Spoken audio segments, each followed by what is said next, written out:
Another drone review video.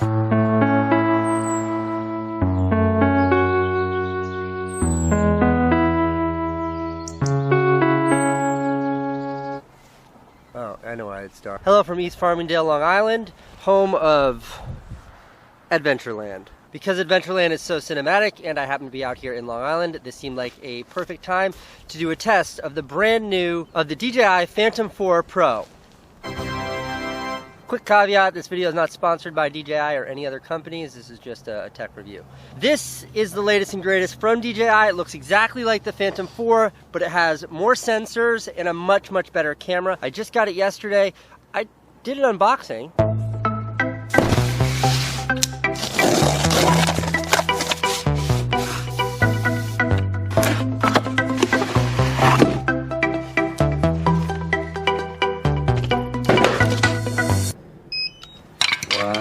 Crux of today's video is going to be pitting this consumer camera versus DJI's prosumer camera.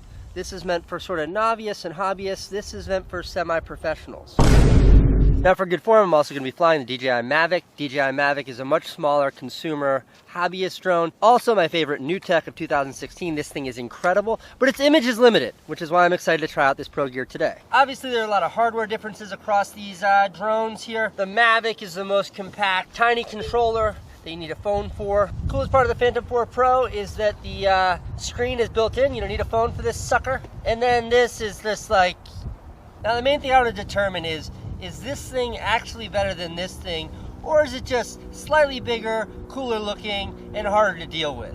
To figure that out, I've recruited my brother, who is slightly bigger, cooler looking, and much harder to deal with, to pilot the bigger drone. We're both flying in full auto on the camera, so no manual settings.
And some important considerations here.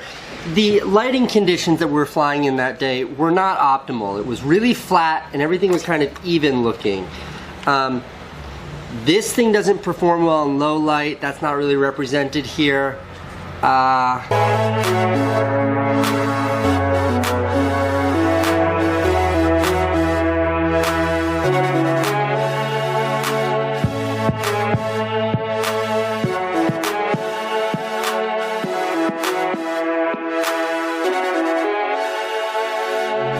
This really isn't like a one is better than the other situation. There isn't like a winner and a loser here. I mean, they're all. Let me explain.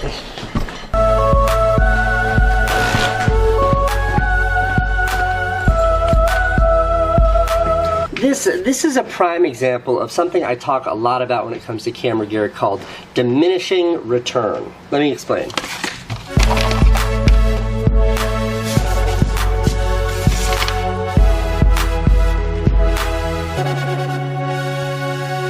You got your drone analysis with the Mavic, the Phantom 4 Pro, and the Inspire 1 Professional. And there's three factors here. You've got your value, ease of use, and the quality of the image. The Mavic clearly has the best price.